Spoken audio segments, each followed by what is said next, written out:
The summer of 2016 versus the summer of 1996. Which year had better games? Which year had better releases? Which year was better for us as gamers? We're going to take 10 games from 1996 and 10 games from 2016. We're going to compare them one by one, and we're going to find out which year had better releases for us as gamers. Number 10 for 1996 is Super Mario 64. And number 10 for 2016 is Mirror's Edge Catalyst. Let's see how they stack up next to each other. Super Mario 64 was released on June 23rd alongside Pilot Wings. It was a launch title for the N64. It is the best-selling game on the system with more than 11 million copies sold. The game established a new archetype for the 3D genre. The title is acclaimed by many critics and fans as one of the greatest and most revolutionary video games of all time.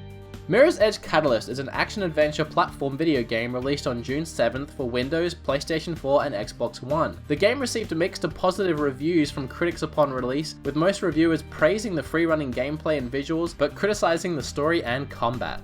So right off the bat, I feel like this one's a little bit unfair towards Mirror's Edge Catalyst because Super Mario 64 was a genre-defining game for the year and definitely one of my favorites of all time. There's not really much bad you can say about that game, whereas with Mirror's Edge Catalyst, as a lot of you who follow my channel may know, I'm not a fan of that game. I really loved the first one. Don't hate me for not liking the second one, just really not a fan. It felt really uninspired compared to the original. But having said that, and taking my personal opinion out of this right now, I feel like Super Mario 64 was just way more innovative for its time than Mirror's Edge Catalyst is now. So the winner, Super Mario 64. Coming in at number 9 for 1996 is Quake for DOS. And for 2016 we have Lego Star Wars. Quake is a first-person shooter video game released on June 22nd. In the game, players must find their way through various maze-like medieval environments while battling a variety of monsters, using a wide array of weapons. Quake received very positive reviews. Lego Star Wars The Force Awakens is a Lego-themed action-adventure video game, released on everything on June 28th. The game received mostly positive reviews, and it's a Lego game. They're all pretty damn fun. Both games, for their genre and what they try and do, they both excel at it. They both do exactly what they try and do in their genre, and they do it well. So having said that, I still feel that Quake takes the cake here. I love Lego games, and each one, they knock them out the park. I love collecting them, and I love playing them. But Quake was genre defying, and I can't see the future, but I don't think Lego games in general, especially not particularly Lego Game Star Wars, is gonna define any genres. Quake wins. 1996, well, you're coming out on top, buddy. Number 8 for 1996 is Star Ocean for the Super Nintendo and Super Famicom, and number 8 for 2016 is Star Ocean, Integrity and Faithlessness. Now we have two Star Ocean games. Let's see how they stack up next to each other 20 years apart. Star Ocean is an action role-playing video game released in July 1996. The game required a special compression chip in its cartridge to compress and store all of the game's data, due to processing graphics that pushed the limits of the aging Super Famicom. Additionally, the game had voice acting for the game's intro and voice clips that played during the game's battle gameplay, a rarity for games on the system. The game was praised for being one of the best-looking Super Nintendo games ever created and for its incredible soundtrack. Star Ocean Integrity and Faithlessness is an action role-playing video game released in Japan on March 31st and releasing in North America on June 28th for PlayStation 3 and PlayStation 4. The battle system is similar to other games in the Star Ocean series, with the player controlling one of 7 party members with the ability to switch between characters. Star Ocean received mixed or average reviews.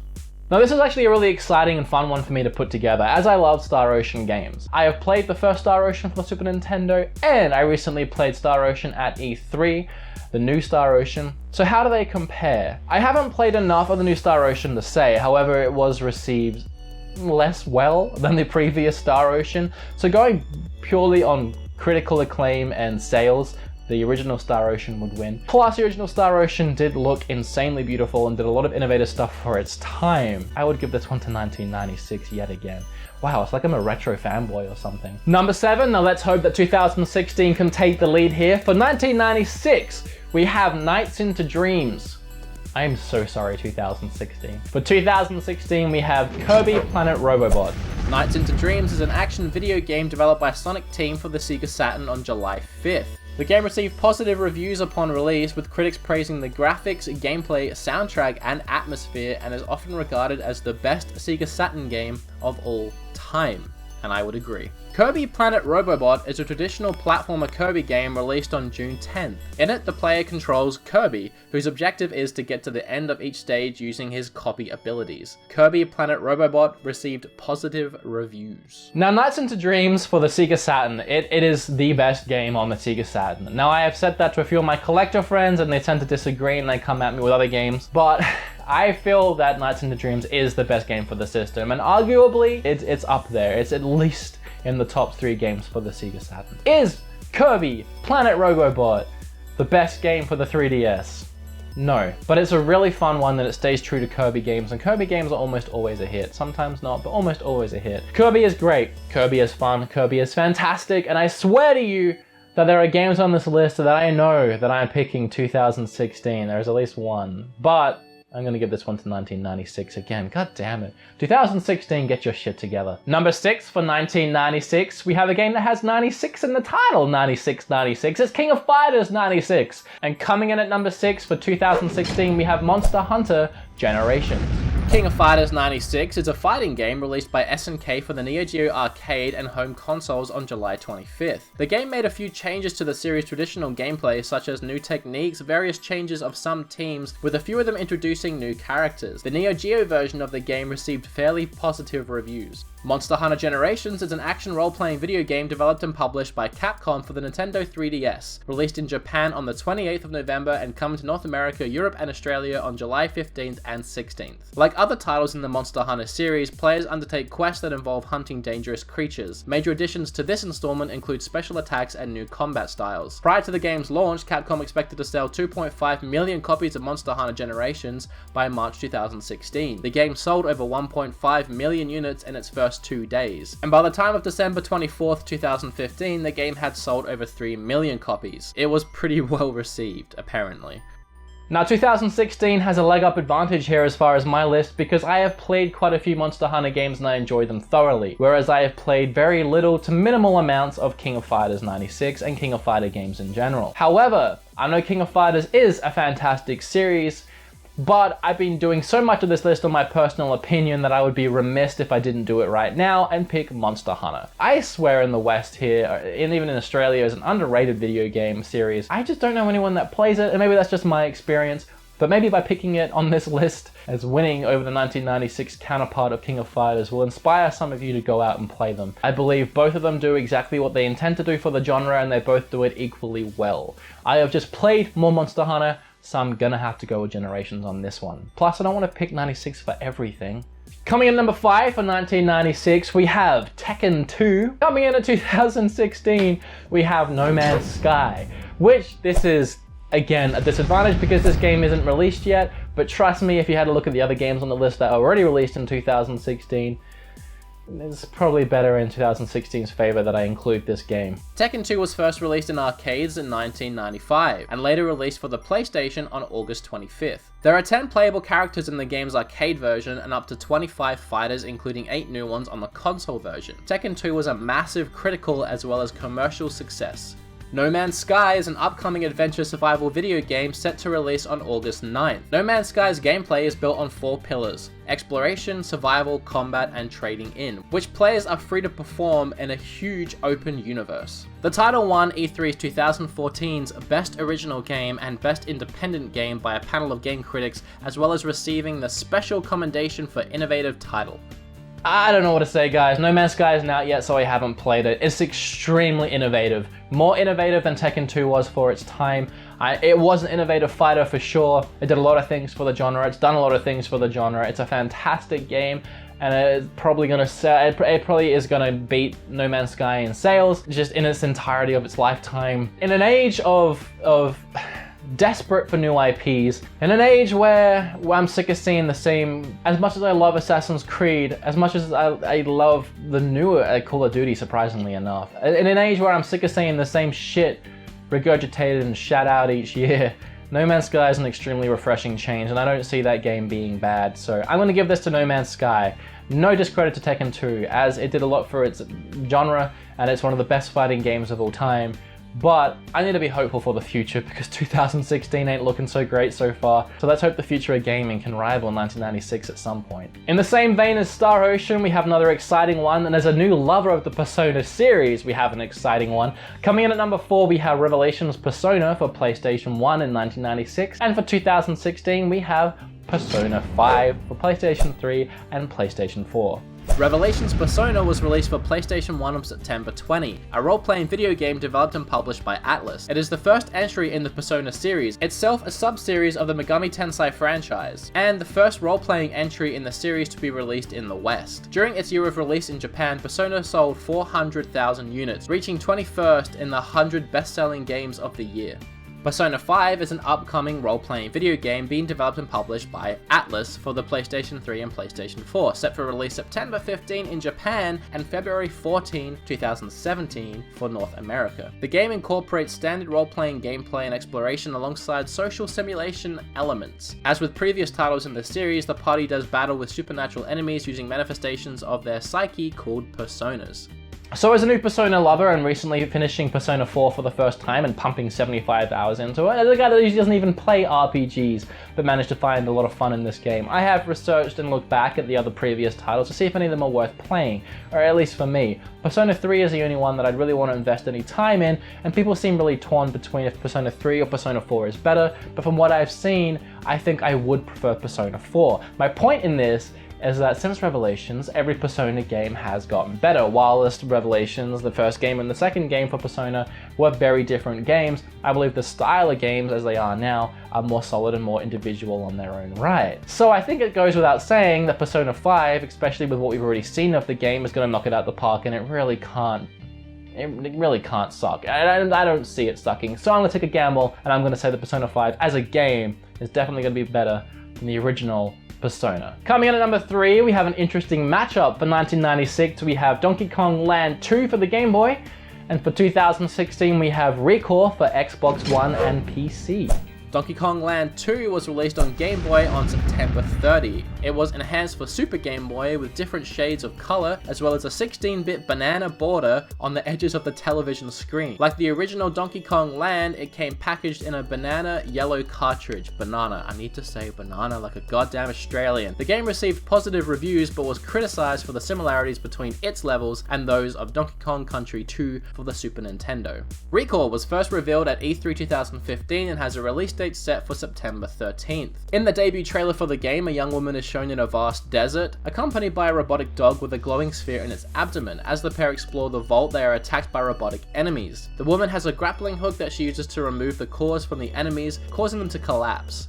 Now, I have played about as much Recore at E3 as I have played Donkey Kong Land 2, so I don't feel like I am the right guy to assess which one of these two games is better. I think the answer does go without saying. Donkey Kong Land 2, while is a fun game, does share a lot of similarities with Donkey Kong 2 for the Super Nintendo. Recore again just looks like a very innovative, extremely fun game. Looks like they're taking a slight risk on it, but from what I've played, it was super fun, and I'm always down for new IPs. For 1996, we have Street Fighter Alpha 2, one of my favorite games and favorite fighters of all time. Let's try and not be biased here. And for 2016, we have Song of the Deep. Street Fighter Alpha 2 was released on PlayStation, Sega Saturn, and Super Famicom/Super Nintendo in the summer of 1996. It retains most of the new features introduced in the original Street Fighter Alpha and introduces a custom combo system. The game brings back all 13 characters from Street Fighter Alpha, with M. Bison, Akuma, and Dan now being immediately selectable as playable characters. It was often voted as best game of 1996, as well as being praised for its graphics, direction, and music. Song of the Deep is an upcoming Metroidvania-style video game being developed by Insomniac Games, set for release on July 12th for PC, PlayStation 4, and Xbox One. In the game, the player controls Merrin, a young girl who crafts a makeshift submarine to search for her father who went missing while fishing. Insomniac's chief creative officer, Brian Hastings, is extremely passionate about this project. With Insomniac Games having such games as Ratchet & Clank and Sunset Overdrive, it's a fairly safe call to assume this game will be received well. Now, actually, it is hard for me to be biased here because I'm biased towards both games. I'm an Insomniac Games fan and have been since the first Ratchet & Clank. I've played almost every Ratchet & Clank game apart from the newest one, and I love Sunset Overdrive, and for me, that game is the reason to buy an Xbox One. That's a console seller in itself. So I'm a huge fan of Insomniac Games, and there's almost nothing they can do wrong for me. I love the look of Song of the Deep. It's cute, it's adorable. I love what it stands for. I love the passion behind the game. I love that they're trying to build a female character up to be an intelligent, smart, bright character. However, Street Fighter 2 is a badass guy and girl character kicking ass fighting game. One of the best controlled, tight fighting games ever made. I love that game so much. So which do I give it to? You know what, I'm gonna do it. I'm gonna give it a tie because I can't decide. And then you guys are gonna hate me for that. But I am really looking forward to Song of the Deep, and the passion behind it, I don't want to shit on it by saying that anything else is better. I want to encourage that game as much as I can. And Street Fighter 2 is way too good of a fighting game for me to ever shit on that either. Street Fighter Alpha 2, Song of the Deep, congratulations. You both win. You both take a draw on my account. When the game comes out, maybe I can reassess it if it sucks ass. But it's not going to. I am scraping the bottom of the barrel for 2016, and I mean that in the nicest way possible. I feel bad comparing this game to the 1996 counterpart. Let's start with 2016. For 2016, we have Final Fantasy 15 for Xbox One and PlayStation 4. And for 1996, we have Crash the Bandicoot. I said cute, and I said the. Crash Bandicoot is a platform video game developed by Naughty Dog and released for PlayStation 1 on September 9th. The game is one of PlayStation's best-selling games of all time, with the series as a whole selling more than 50 million copies. The game received generally positive reviews and was praised for its graphics and unique visual style. Final Fantasy 15 is an action role-playing video game being developed and published by Square Enix for the PlayStation 4 and Xbox One, set for release on September 30th. Characters have the ability to traverse environments in a free-running style, which also extends to battle with larger enemies. The game's battle system, dubbed the Action Cross Battle System, is a similar spin on the real-time battle systems from the Kingdom Hearts series and Final Fantasy Type 0. Final Fantasy 15 is a major departure from the previous games in the series. Now, this list has been in no particular order, and that goes without saying with Final Fantasy 15 at the top spot. There are games, I believe, that have been released in 2016 that are going to be better than Final Fantasy 15, games that aren't even out yet, and games that are out yet that I think take that top spot. But this list was in no particular order, and the way that I tried to match games up with each other, Final Fantasy ended up being left over and compared with Crash Bandicoot. However, for the 1996 side of things, from 10 to 9, they were completely unbiased and in no particular order, but for number 1, Crash Bandicoot was extremely biased. I'm sorry, but as far as games released in 1996, this game was most memorable. If you said to someone, think of a game from the 90s, there's a good chance they're gonna say Crash Bandicoot. Think of a game even from 96. I think most people even know that this game was released in 96 because it's such a memorable game. And so yes, Crash Bandicoot has won without even any discussion. But let's talk about Final Fantasy 15 because I am actually a little bit excited for this game. Since Final Fantasy 10, I haven't really enjoyed any Final Fantasy games. And that's just me, personally. I really like Final Fantasy 7, as everyone does. My favorite Final Fantasy is Final Fantasy 9.